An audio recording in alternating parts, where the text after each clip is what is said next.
네, 6월 19일 주일 예배 찬양으로 시작하겠습니다.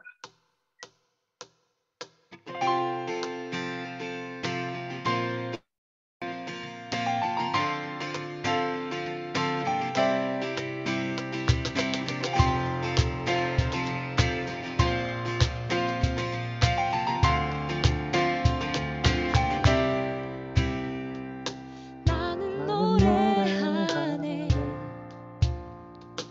자유케 하신 주의 사랑 모든 것을 내어주시고 우리를 구하셨네. 나는 노래하네 날 구원하신 주의 은혜 모든 것을 주께 맡기고 내 삶 주께 드리리. 누가 우리를 주의 사랑에서 끊을 수 있으리. 나의 주만 위에 살겠네. 그 어떤 것도 막지 못하네. 주님의 사랑 작은 나를 감싸네. 오 주의 영광 안에 살겠네.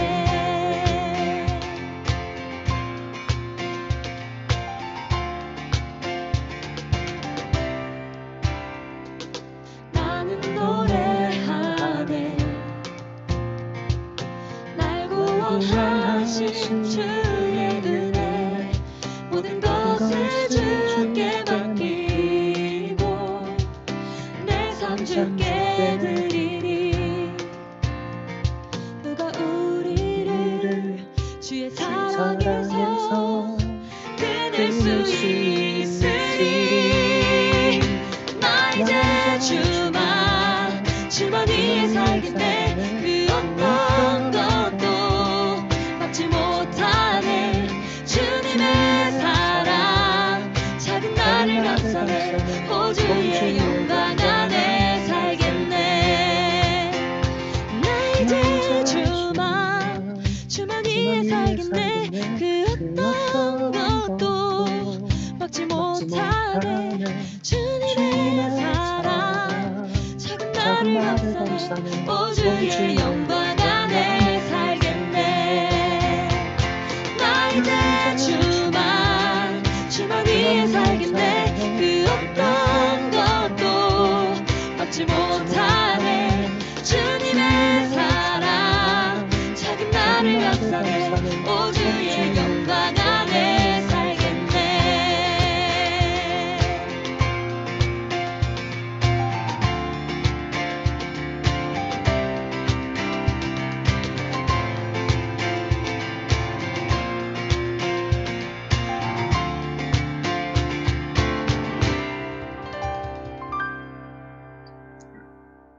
아멘.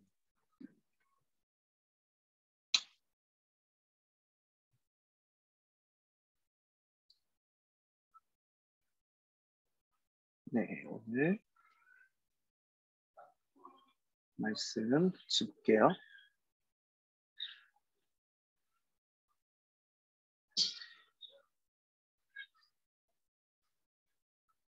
네, 오늘 말씀 마태복음 1장 23절 말씀입니다.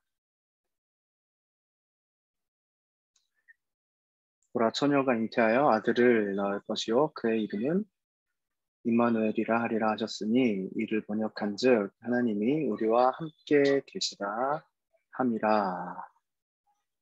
네, 아멘.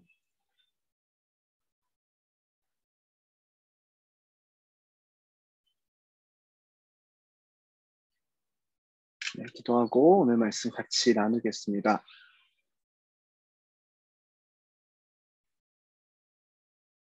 거룩하신 주님, 성경의 예언이 처녀가 잉태하여 아들을 낳게 될 것이라는 말씀을 들었습니다.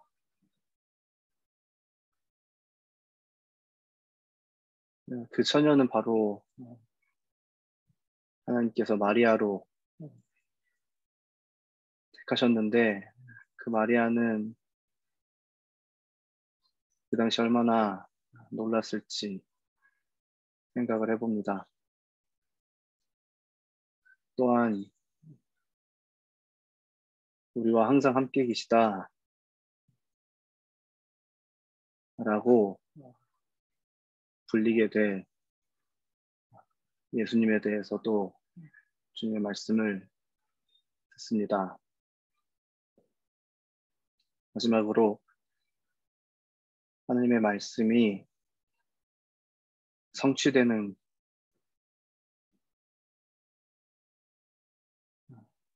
그 말씀을 우리에게 들려주시고 또 어떻게 살아야 될지 알려주세요. 예수님의 이름으로 기도했습니다. 아멘. 오늘 제목이 좀 아파요. 따입니다. 왕따를 경험해 본 적이 있나요? 아니면 가해자였던 적이 있나요? 아니면 지켜만 본 경험이 있나요?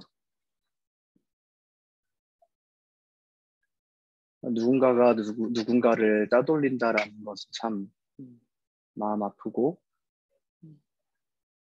우리가 감당하기에는 고통스러운 일이 분명합니다.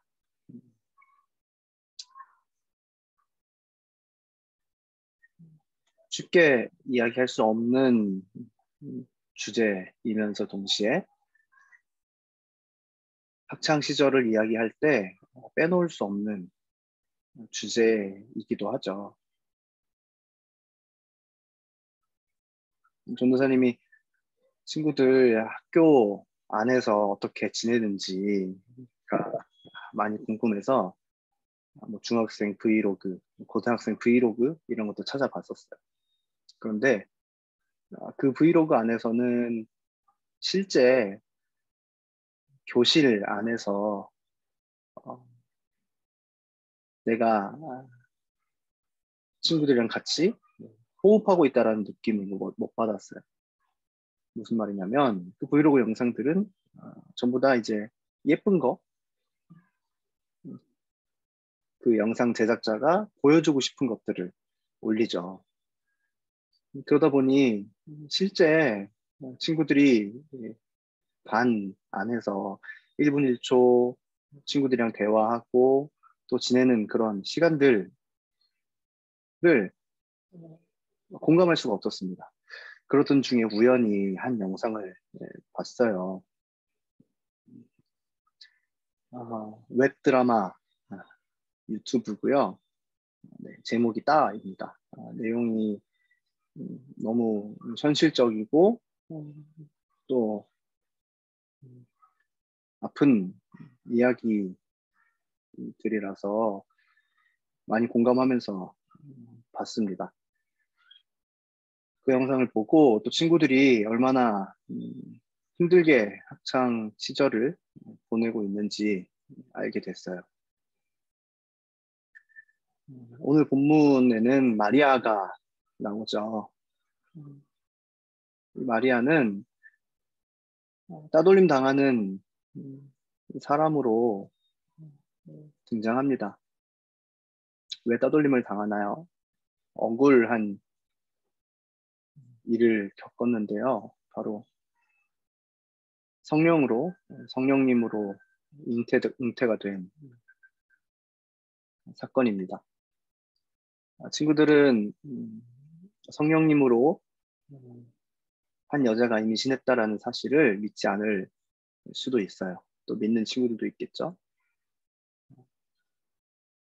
어찌됐든 이 사건은 무엇이냐면 배운 친구들도 있을 거고 또 배울 친구들도 있겠지만 우리가 일반적으로 자연적으로 아이를 갖게 되는 과정과는 다른 방법으로, 초월적인 방법으로 아이가 임신됐다라는 이야기입니다. 많은 사람들이 믿지 않는 사실인데 이 당시 사람들도 마찬가지였을 거라는 거죠. 당시에도 수많은 사람들이 믿지 않았어요. 약혼자였던 요셉마저도 처음에는 믿지 않았어요. 그리고 그 약혼을 취소하려고 했습니다. 당시에는 결혼 전에 임신을 한 여성은 우리 현대 법으로는 사형시키는 제도가 있었어요. 그렇기 때문에 요셉은 마리아를 보호하고자 하는 마음으로 몰래 이 사실을 숨기려고 했던 것이었습니다. 여기 우리 본문에서 오늘 읽었던 말씀은 23절인데요. 18절 말씀에는 마리아가 요셉과 약혼하고 동거하기 전에 성령으로 잉태된 것이 나타났더니 라고 말하고 있거든요. 여기서 나타나다라는 단어를 썼어요. 잉태된 것이 나타났다. 나타났다라는 뜻은 무엇입니까? 눈으로 볼 수 있게 드러났다라는 거예요. 그러니까 마리아가 임신한 것을 이제 누가 봐도 육안으로 알 수 있게끔 이제 배가 이게 살짝 나왔던 모양이죠. 그때 동안 마리아는 기다렸어요. 같은 내용이 누가복음에도 있는데요. 누가복음에서는 마리아가 하나님을 찬양한 일이 나오거든요. 나에게 성령님이 임신을 하게 해주셔서 너무 감사하다라고 찬양을 한단 말이에요. 그런데 저 생각에는 그냥 막 동네방네 자랑할 것 같았는데 기다렸습니다. 계속 이제 배도 불러오고 그러는데 기다렸어요. 그것은 왜 그랬을까요?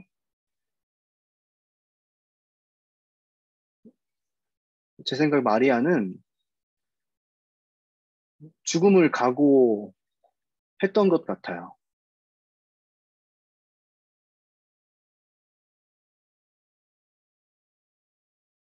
임신이 된 사실이 알려지면 성령님으로 잉태됐다는 것을 아무도 믿지 않을 게 뻔하니까 그게 당연하지 않습니까? 그래서 마리아는 죽음을 각오했었던 것 같아요. 마리아는 억울하고 힘든 일, 주님 안에서 이루어진 이 고통스러운 일을 어떻게 이겨냈나요? 마리아는 기다렸습니다. 마리아는 평생 소문과 함께 했을 거예요. 시간이 지났다고 뭐가 달라졌겠어요? 아무도 마리아를 믿지 않았을 겁니다. 마리아는 평생 하나님께서 나를 통해 당신의 말씀을 이루신 것을 감사했지만, 찬양했지만, 또 한편으로 억울함과 따돌림과 소문과 싸워야만 했습니다. 또한 성경도 따돌림을 당한다는 걸 알고 계시나요? 우리가 세우는 계획과는 달리 단 하나의 말씀도 이루어지지 않은 것이 없고 이 성경이 우리에게 피해를 준 게 단 하나도 없는데도 불구하고 많은 사람들이 또한 우리가 성경을 가까이 하지 않으므로 성경을 따돌리고 있습니다. 하나님은 우연이나 불확실 또는 예측으로 그분의 백성들과 이 세상을 다스리지 않으세요. 항상 100%로만 다스리십니다. 그렇지 않다면 우리는 그분을 믿을 수가 없겠죠. 불안해서 믿을 수가 있겠습니까?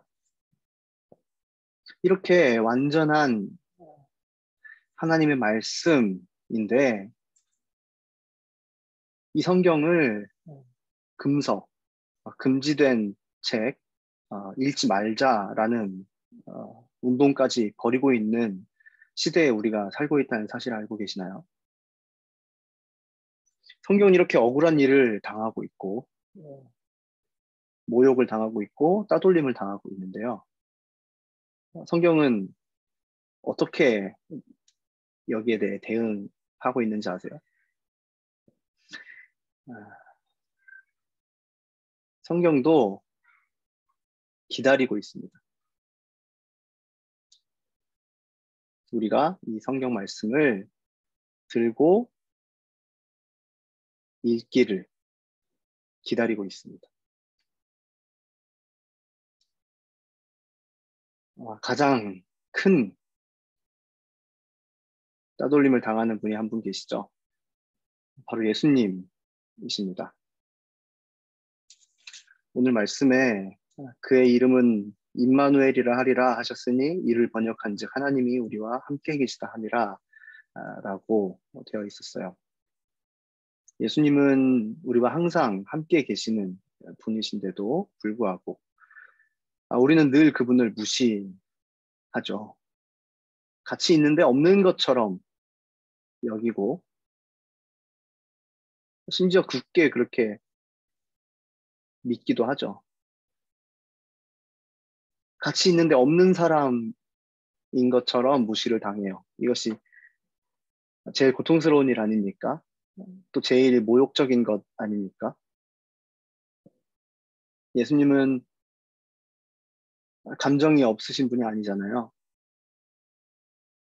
따돌림을 당한 그 고통, 그 억울함, 그 분노, 그 모욕감을 아시나요? 예수님은 그 감정을 다 느끼시는 분이시고 실제로 지금도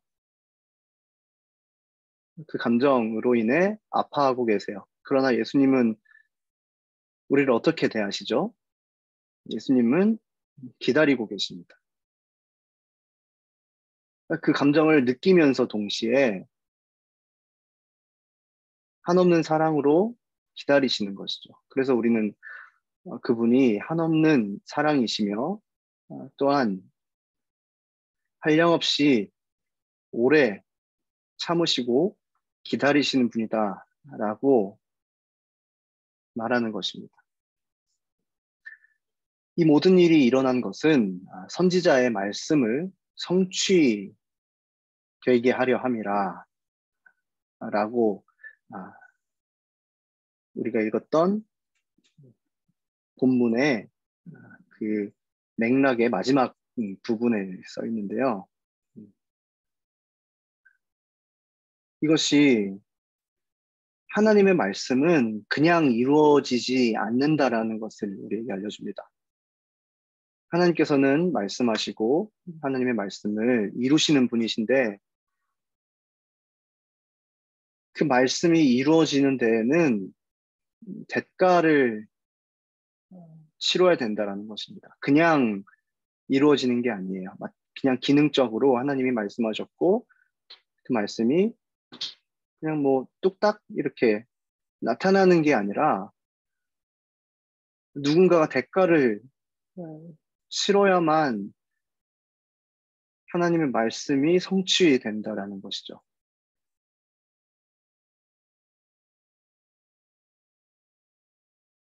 그것에 바로 마리아가 있었는데요. 하나님의 말씀을 이루기 위해 마리아는 대가를 치러야만 했습니다. 하나님의 말씀의 성취를 위해서 누군가는 억울함을, 고통을 겪을 수 있습니다. 가장 큰 억울함과 고통을 당하신 분이 누군지 아시나요? 바로 예수님이십니다. 그분은 우리의 죄를 용서하시기 위해서 십자가라는 대가를, 억울함을, 고통을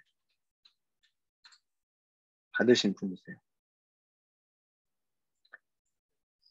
억울한 일을 겪었을 때 세상에서는 자기 자신을 돌아봐라, 너의 감정을 컨트롤해라, 그리고 조언을 구하고 많은 사람들과 대화를 나눠라 라고 말합니다. 그 방법들이 다 좋은 방법들이고 효과적인 방법들이죠. 그러나 이것들은 다 내가 해결해야 되는 것이에요.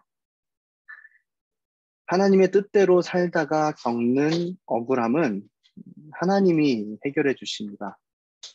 내가 해결하려고 해도 그게 해결이 되지 않아요. 왜냐하면 하나님의 뜻 안에서 이루어지는 일들은 하나님의 영역이기 때문에 그분이 책임지고 해결을 하시는 것이죠.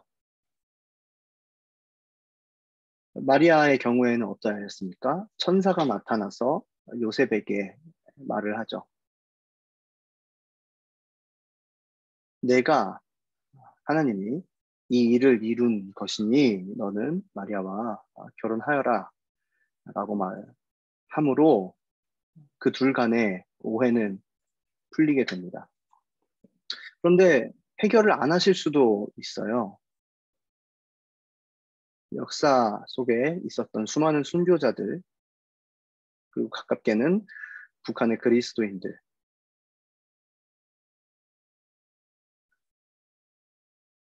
우리가 볼 때 해결받지 못한 것처럼 느껴지는 사람들도 있습니다.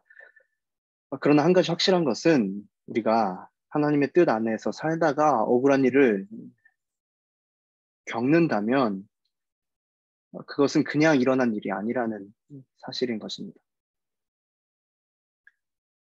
우리는 억울한 일을 겪을 때 어떻게 반응하나요?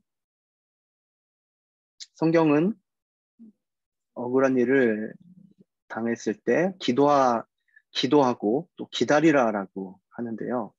이 기다린다라는 것은 모든 걸 초월한 듯이 그런 태도를 말하지 않아요. 아무런 고통도 없고 감정도 없고 태연한 그런 것을 기다림이라고 말하지 않고요. 또는 긍정적으로 뭐 다 잘 될 거야, 희망찬 낙관론 또한 아닙니다. 힘겹게 버텨내는 것이에요. 그래서 이 기다리는 것이 참으로 힘들죠. 전도사님은 마리아와 같이 그렇게 좋은 신앙으로 기다린 것은 아니지만 비슷하게나마 관련된 경험이 있습니다. 전도사님이 군대에 있을 때 이야기인데요. 신앙을 지키고 싶었어요. 그 안에서. 그런데 물론 제 잘못도 있었겠죠. 그 일로 인해서 선임에게 괴롭힘을 받게 됩니다. 그때 저는 어떻게 했을까요? 다른 방법이 있는 곳이 아니에요. 군대라는 곳은. 그분이 이제 전역하기만을 기다렸습니다. 그 안에서 더 하나님만을 의지할 수 있었고요. 날마다 버텨내는 것이 전부였어요.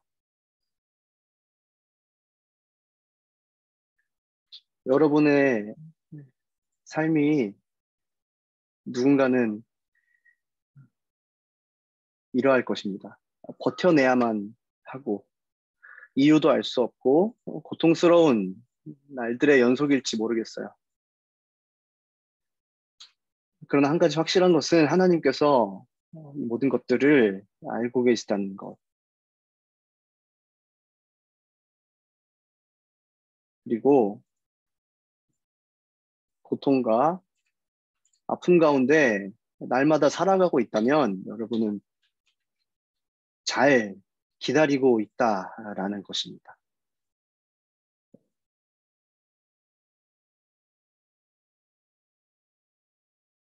전사님이 그 봤던 영상 통해서 친구들이 하루하루 얼마나 쉽지 않은 삶을 살고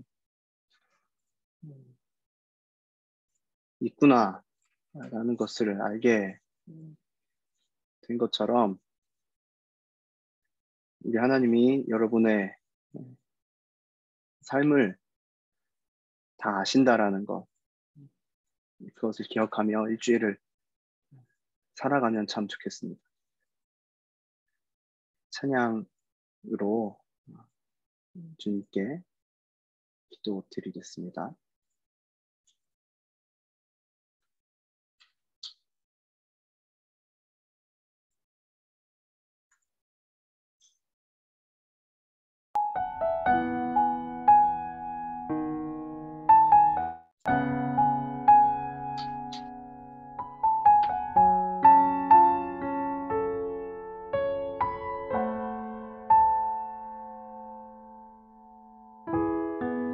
세상을 살아가는 동안에 나의 힘을 의지할 수 없으니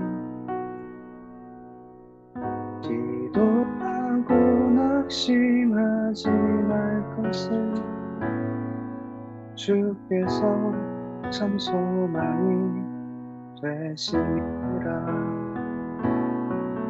하나님의 꿈이 나의 비전이 되고 예수님의 성품이 나의 인격이 되고 성령님의 권능이 나의 능력이 되길 원하고 바라고 기도합니다.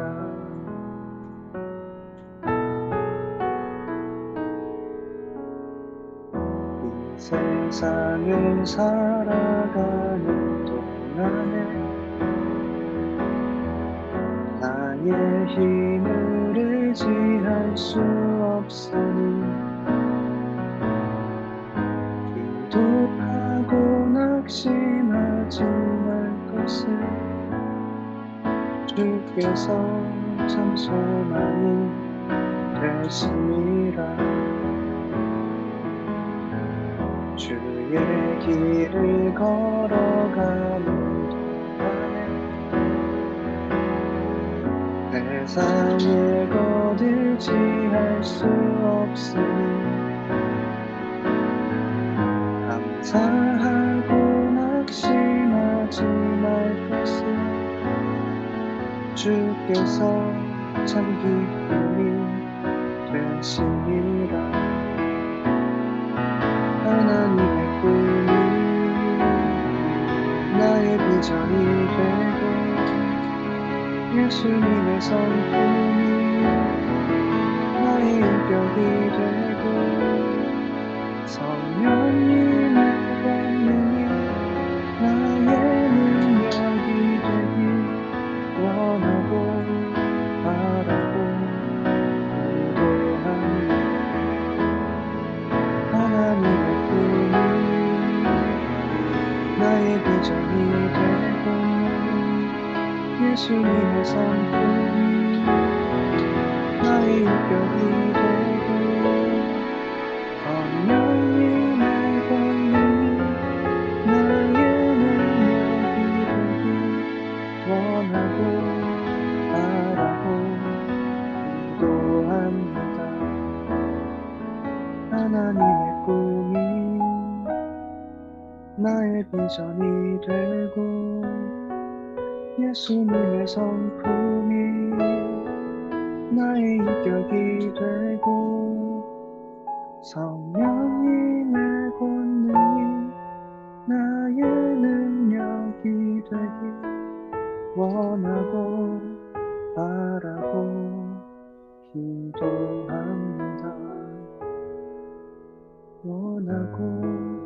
하라고 기도합니다.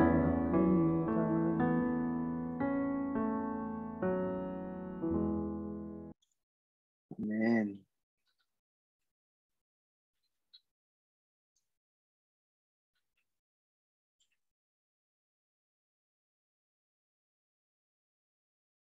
네, 주기도문으로 예배를 마치겠습니다. 하늘에 계신 우리 아버지여, 이름이 거룩히 여김을 받으시오며